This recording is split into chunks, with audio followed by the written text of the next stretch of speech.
How many of us feel like the devil is always in front of us? How many of us continue to try to make the right choices? How many of us are too hard on ourselves? When we make a choice that was not a choice we made on purpose, but the choice we made was an accident. When are mistakes in life no longer allowed? When did we become a society that no longer allows mistakes? When you are dealing with non-perfect people, but you expect perfection, then that is a mistake.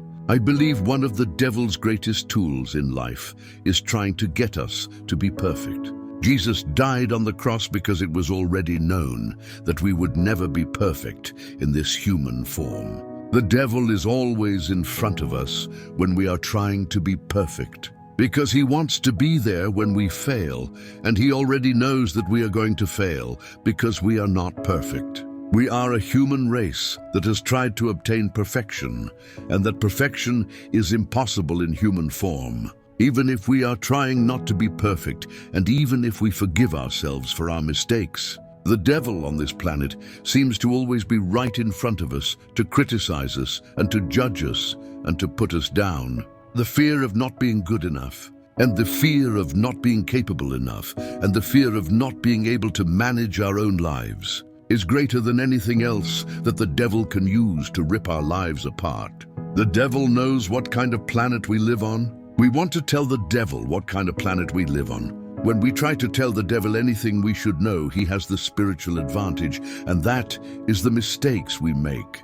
I realize that as much as my mistakes matter, my focus on God matters the most to help me deal with the mistakes I'm going to continue to make, and I can only pray to never make mistakes bad enough to cause absolute dysfunction in my life and in others' lives. I do not believe any of us agreed with being flawed and having shortcomings and not being able to manage things in life. I only think deeper and pray deeper about why it was necessary to learn from mistakes that will most indefinitely happen to all of us. I cannot say that perfection and having no ability to make mistakes would be the lives we would want to live.